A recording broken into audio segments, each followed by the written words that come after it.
दोस्तों, आप सभी लोग गीता माँ को तो जानते ही होंगे, मगर क्या आपको ये पता है गीता माँ ने सीक्रेटली शादी कर लिया है और आज उनके 2 बच्चे भी हैं जिनके बारे में किसी को कुछ पता नहीं है। आखिर कैसे एक मिडिल क्लास घर की लड़की जो बड़े बड़े एक्टर्स के पीछे as a background dancer dance किया करती थी, वो आज घर घर में पहचाने जाने लगी है। क्या सचमुच सन 2015 में गीता मान ने एक पैदल चल रहे आदमी के ऊपर अपनी पूरी की पूरी गाड़ी चढ़ा दी थी और जब उस आदमी ने मदद मांगी तब गीता माँ वहां से फरार हो गई। चलिए जानते हैं गीता माँ की जन्म से लेकर अब तक की पूरी कहानी। दोस्तों, गीता माँ का पूरा नाम है गीता कपूर। इनका जन्म 5 जुलाई 1973 को मुंबई, महाराष्ट्र में एक मिडिल क्लास फैमिली में हुआ, जहां पर उनके पिताजी एक सरकारी स्कूल में टीचर थे और उनकी माँ एक हाउसवाइफ थी। गीता को बचपन से ही डांस करने का शौक था। जब भी मोहल्ले में और उनके घर में कभी भी गाना बजता था, तब गीता उस गाने पर ही डांस करने लगती थी। गीता की शुरुआती पढ़ाई उन्हीं के मोहल्ले के एक प्राइवेट स्कूल से शुरू हुई। गीता शुरू से ही पढ़ने में बहुत ही ज्यादा अच्छी नहीं थी, यहाँ तक कि वो कई बार मैथ और साइंस जैसे हार्ड सब्जेक्ट में फेल भी हो जाया करती थी। मगर जब भी स्कूल में कोई भी डांस या फिर ड्रामा का प्रोग्राम ऑर्गेनाइज किया जाता था, तब गीता उन प्रोग्राम्स में बढ़ चढ़कर हिस्सा लिया करती थी। गीता सिर्फ हिस्सा ही नहीं लिया करती थी, बल्कि वो कई बार इन प्रोग्राम्स में जीतकर मेडल भी अपने घर लाती थी। गीता इतनी छोटी सी उम्र में स्कूल में इतना अच्छा डांस करती थी, जिसकी वजह से वो स्कूल में बहुत ही ज्यादा फेमस हो गई थी। मगर दोस्तों, गीता का वजन बचपन से ही अपने उम्र के बच्चों से थोड़ा ज्यादा रहा था, जिसकी वजह से जो बच्चे उन्हें डांस में नहीं हरा पाते थे, वो उनको मोटी भैंस कहकर चिढ़ाया करते थे। ये चीज गीता को बचपन से ही बहुत ही ज्यादा बुरी लगती थी कि कोई उनके मोटापे का मजाक उड़ा रहा है। धीरे धीरे गीता बड़ी होती है और अपनी 10वीं तक की पढ़ाई पूरी कर लेती है। 10वीं के बाद आर्ट्स सब्जेक्ट को चुनती है अपने 11वीं और 12वीं की पढ़ाई को आगे बढ़ाने के लिए। 10वीं पास करने के बाद ही गीता एक बड़े और अच्छे डांस क्लास को ज्वाइन कर लेती है, जहां पर उन्हें डांस के बारे में पढ़ाया, सिखाया और समझाया जाता है। उसी डांस क्लास में गीता को पता चला कि डांस भी कई तरह के होते हैं। इंडिया में कुल 16 तरह के डांस किए जाते हैं, जिनमें से गीता 2 डांसिंग स्टाइल्स को चुनती है। पहला था इंडियन कल्चरल डांस और दूसरा था बॉलीवुड स्टाइल डांस। इन 2 डांस के तरीकों को सीखने के लिए गीता अपनी एड़ी छोटी का दम लगा देती है। 2 सालों में उस डांस क्लास में गीता बहुत ही ज्यादा अच्छी तरीके से डांस को सीख लेती है, जिसके बाद उनकी 12वीं की पढ़ाई पूरी हो गई, जिसमें उन्होंने सिर्फ 55% ही पाया था। स्कूली पढ़ाई खत्म होने के बाद गीता कॉलेज को ज्वाइन कर लेती है। गीता कॉलेज में भी जाने के बाद पढ़ाई में कम बल्कि ड्रामा और थिएटर में ज्यादा ध्यान लगाया करती थी। कॉलेज में जाने के कुछ ही दिनों बाद कॉलेज वालों ने एक डांस प्रोग्राम ऑर्गेनाइज कराया था, जिसमें गीता बढ़ चढ़कर हिस्सा लेती है। कई सारे लड़कियां और लड़के उस डांस प्रोग्राम में हिस्सा लेते हैं और डांस करते हैं। मगर जब आखिरी में गीता की बारी आई तो सारे स्टूडेंट गीता का डांस देखकर इम्प्रेस हो गए। सभी लोग खड़े होकर अपनी जगह पर ही तालियां बजाने लगे। गीता का डांस इतना अच्छा था कि वो कुछ ही दिनों में पूरे कॉलेज में वायरल हो गई। हर कोई उन्हें उनके नाम से पहचानने लगा था और इस प्रोग्राम में गीता को कॉलेज की तरफ से गोल्ड मेडल भी मिला था। कॉलेज के दिनों में ही गीता अपने डांस के टीचर से डांस की गहराइयों के बारे में बहुत ही अच्छी तरीके से सीखती है। धीरे धीरे गीता का कॉलेज खत्म होता है और अब वो अपने इस डांस के करियर को प्रोफेशनल तरीके से आगे ले जाना चाहती थी। वो इंडस्ट्री में बहुत ही ज्यादा स्ट्रगल कर रही थी 2 सालों तक, क्योंकि उन्हें इंडस्ट्री में कोई भी एज अ डांसर हायर नहीं कर रहा था। इन सारी चीजों से गीता बहुत ही ज्यादा फ्रस्ट्रेटेड हो गई थी, क्योंकि उनका डांस बहुत अच्छा था, मगर कोई भी डायरेक्टर एक नई डांसर के ऊपर पैसा नहीं लगाना चाहता था। जिसके बाद वो वापस अपने डांस टीचर के पास जाती हैं और सारी चीजों को बहुत अच्छे तरीके से उनको समझा देती हैं। इसके बाद उनके डांस टीचर उनको समझाते हैं कि तुम्हारा सबसे पहला टारगेट ये होना चाहिए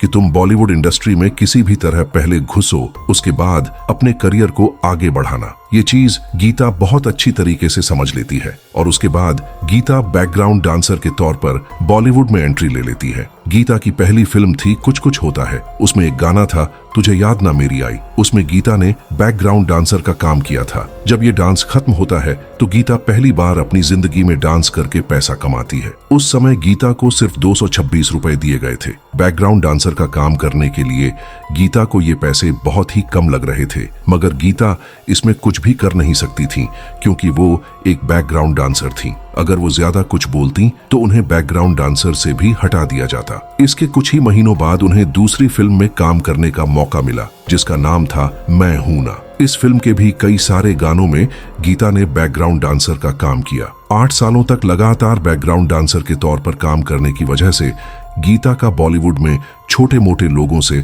बहुत अच्छा कनेक्शन हो गया था। इसी वजह से सन 1998 में फराह खान अपने लिए एक असिस्टेंट कोरियोग्राफर हायर कर रही थी। उन्हें कोई भी अच्छा इंसान नहीं मिल रहा था जो उनकी मदद कर सके। तभी किसी ने फराह को सलाह दी कि आप एक बार गीता कपूर को हायर करके देखिए। फराह खान गीता कपूर को हायर कर लेती है और ये फैसला फराह खान के लिए भी और गीता के लिए भी बहुत अच्छा साबित होता है। इसके अगले साल ही दिल तो पागल है नाम की फिल्म की शूटिंग चल रही थी। उसमें पहली बार फराह खान गीता को असिस्टेंट कोरियोग्राफर के तौर पर लेकर गई। जब ये फिल्म रिलीज हुई तो ये फिल्म बॉक्स ऑफिस पर सुपर डुपर हिट हो गई। इसकी वजह से फराह खान और गीता कपूर दोनों को अच्छे पैसे कमाने का मौका मिला। इसके अगले साल मोहब्बतें नाम की फिल्म आई। उसमें भी फराह और गीता ने मिलकर उस फिल्म को कोरियोग्राफ किया और वो फिल्म भी बॉक्स ऑफिस पर अच्छा परफॉर्म करती है। उसके बाद कभी खुशी कभी गम, कल हो ना हो, मैं हूं ना, ओम शांति ओम जैसी सुपरहिट फिल्मों में इन दोनों ने मिलकर काम किया और अच्छा खासा पैसा कमाया। इनमें से ज्यादातर मूवी थिएटर में आते ही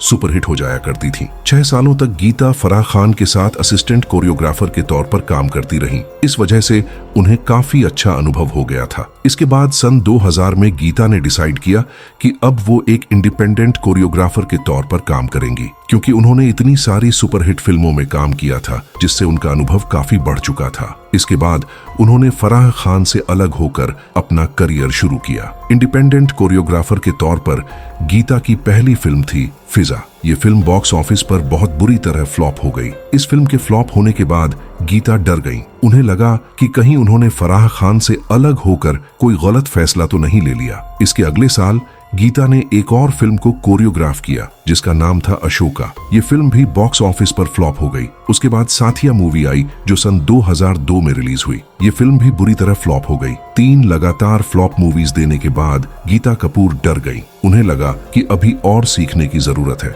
मगर इसके अगले साल ही हे बेबी नाम की फिल्म आई जो थिएटर में बहुत अच्छी तरह हिट हो गई। इसके बाद गीता के जान में जान आई और उनका कॉन्फिडेंस भी बढ़ गया। फिर थोड़ा प्यार थोड़ा मैजिक नाम की फिल्म आई। ये फिल्म भी बॉक्स ऑफिस पर हिट हो गई। उसके अगले साल सन 2008 में अलादीन नाम की फिल्म आई जिसे गीता ने कोरियोग्राफ किया। ये फिल्म भी बॉक्स ऑफिस पर हिट हो गई। एक के बाद एक हिट फिल्म देने के बाद गीता कपूर को काफी बड़ा नाम और पैसा मिल गया। मगर इसी दौरान सन 2008 में उन्हें एक टीवी शो में जज के तौर पर काम करने का मौका मिला। मगर गीता कपूर सोच रही थी कि इस शो को मैं ज्वाइन नहीं करूंगी, क्योंकि उन्हें ये एक छोटा मोटा शो लग रहा था और उन्हें लगता था कि ये शो ज्यादा दिन तक चलेगा नहीं। वो समझ रही थी कि ये शो कुछ सालों तक ही चलेगा और फिर बंद हो जाएगा। गीता कपूर इस शो को एक्सेप्ट नहीं करने वाली थी और इसे रिजेक्ट करने ही वाली थी। तभी उनके डांस टीचर ने कहा कि एक बार इस शो में जाकर तो देखो, क्या पता ये शो अच्छा निकल जाए। और दोस्तों, उस शो का नाम था डांस इंडिया डांस। जैसे ही ये शो टीवी पर टेलीकास्ट हुआ, ये इंडियन टेलीविजन पर बहुत ही तेजी से वायरल हो गया। जिस भी चैनल पर यह शो दिखाया जाता था उसकी टीआरपी अचानक दोगुनी हो गई। गीता को इस शो से इतनी पहचान मिली जितनी उन्होंने इतने सारे सुपरहिट फिल्मों में काम करने के बाद भी नहीं पाई थी। गीता एक बार सोच में पड़ गई कि कहीं वो सपना तो नहीं देख रही है। दरअसल दोस्तों, एक कोरियोग्राफर का काम हमेशा कैमरे के पीछे होता है। उसे कभी भी कैमरे के सामने नहीं आना होता, जिसकी वजह से गीता को इंडस्ट्री के बाहर के लोग पहचानते नहीं थे। मगर डीआईडी शो के आने के बाद गीता को घर घर में लोग पहचानने लगे। गीता जी जब रास्ते से गुजरती तो लोग रुक रुक कर उनके साथ फोटो खिंचाने लगे। ये चीज देखकर गीता को बहुत खुशी हुई और वो सोचने लगी कि मैं इस शो को रिजेक्ट करने वाली थी, मगर इसी शो ने मेरी किस्मत बदल दी। दोस्तों, गीता ने इस शो को सन 2008 में ज्वाइन किया था और इस समय एक राजीव नाम का कोरियोग्राफर उत्सव को कोरियोग्राफ कर रहा था। पहले तो गीता उसे सिर्फ प्रोफेशनली मिलती है, मगर धीरे धीरे इन दोनों लोगों के बीच में दोस्ती हो जाती है और ये दोस्ती धीरे धीरे प्यार में बदल जाती है। इन दोनों लोगों को कई बार एक साथ मीडिया वालों ने कैप्चर किया था, मगर सन 2011 में एक न्यूज चैनल पर एक आर्टिकल छपता है जिसमें यह बताया जा रहा था कि गीता कपूर ने राजीव कच्ची से शादी कर ली है, वो भी सीक्रेटली, और उनके 2 बच्चे भी हो गए हैं। मगर ये लोग किसी को भी ये बात नहीं बता रहे थे। उस समय तो इन दोनों लोगों ने उस आर्टिकल पर कोई भी रिएक्ट नहीं किया, मगर सन 2014 में जब इन दोनों लोगों का ब्रेकअप हो गया तब राजीव कच्ची ने खुद सामने आकर ये कहा कि ना तो मेरी शादी गीता कपूर से हुई है और ना ही हमारे कोई बच्चे हैं। जिसके बाद से दोस्तों उस न्यूज आर्टिकल की सोशल मीडिया पर बहुत ही ज्यादा निंदा की गई और कुछ लोगों ने ये भी आवाज उठाई कि ऐसे न्यूज चैनल को तो बंद ही कर देना चाहिए। 2014 में ब्रेकअप होने के बाद गीता कपूर के ऊपर मानो दुखों का पहाड़ टूट गया था। गीता डिप्रेशन में चली गई थी और इस दौरान गीता ड्रिंक भी करने लगी थी। उन्हीं दिनों गीता एक बार एक पार्टी से ड्रिंक करके वापस आ रही थी। ये टाइम था सर्दियों का और सन चल रहा था 2015। गीता शराब के नशे में गाड़ी चला रही थी और अचानक गीता की गाड़ी आउट ऑफ कंट्रोल हो जाती है और साइड में एक पैदल चल रहे आदमी के ऊपर गाड़ी बहुत ही बुरी तरीके से चढ़ जाती है। इसके बाद गीता तुरंत गाड़ी को पीछे लेती है और जैसे ही वो आदमी कहता है कि मेरी मदद करो, तभी गीता गाड़ी घुमाकर वहां से फरार हो जाती है। ये सारी घटना सीसीटीवी पर कैद हो गई थी। जिसके बाद अगले दिन ही गीता के घर पुलिस वाले पहुंच जाते हैं और गीता को गिरफ्तार करके पुलिस स्टेशन लाते हैं। पुलिस स्टेशन लाने के बाद गीता और उस आदमी के बीच में पुलिस वाले ही समझौता करवा देते हैं। उस समझौते में गीता ने 7 लाख रुपए कैश और 3 लाख रुपए का चेक उस आदमी को दिया था जिसके ऊपर उन्होंने गाड़ी चढ़ाई थी। उस आदमी के पैर की हड्डियां टूट गई थीं और उसकी गर्दन भी क्रैक हो गई थी और इन पैसों से उसने अपना इलाज कराया। सन 2008 से लेकर सन 2016 तक गीता मां डांस इंडिया डांस में जज का काम करती रहीं। सन 2016 में गीता मां इस शो को छोड़ देती हैं क्योंकि उनको एक और अच्छा ऑफर मिला था एक नए शो से जिसका नाम था सुपर डांसर। इस शो ने भी गीता को बहुत ही ज्यादा फेम और पैसा दिया। ये शो टीवी पर बहुत ही अच्छे तरीके से वायरल हुआ और घर घर में देखा जाने लगा था। इसी शो के दौरान सन 2020 में गीता मां ने अपने मांग में सिंदूर लगाकर एक फोटो अपने सोशल मीडिया पर अपलोड किया। ये फोटो जैसे ही सोशल मीडिया पर अपलोड हुआ, सोशल मीडिया पर हल्ला हो गया कि गीता मां ने शादी कर ली है। उस पोस्ट के नीचे उनके फैंस कमेंट करके पूछने लगे कि गीता मां आपकी शादी आखिर किससे हुई, मगर गीता कपूर ने कोई भी बयान नहीं दिया। मगर उसके कुछ महीने बाद ही जब ये फोटो पूरे इंटरनेट पर वायरल हो गया, उसके बाद गीता कपूर सामने आती हैं और कहती हैं कि मेरी कोई भी शादी नहीं हुई है। अगर मेरी कभी शादी होगी तो मैं आप सभी लोगों को इनवाइट करूंगी। दरअसल वो सिंदूर वाला फोटो मैंने सुपर डांसर में एक डांस परफॉर्मेंस देने के लिए लगाया था। इसके बाद जाकर सोशल मीडिया पर सिंदूर वाले फोटो की हलचल कम हुई। दोस्तों,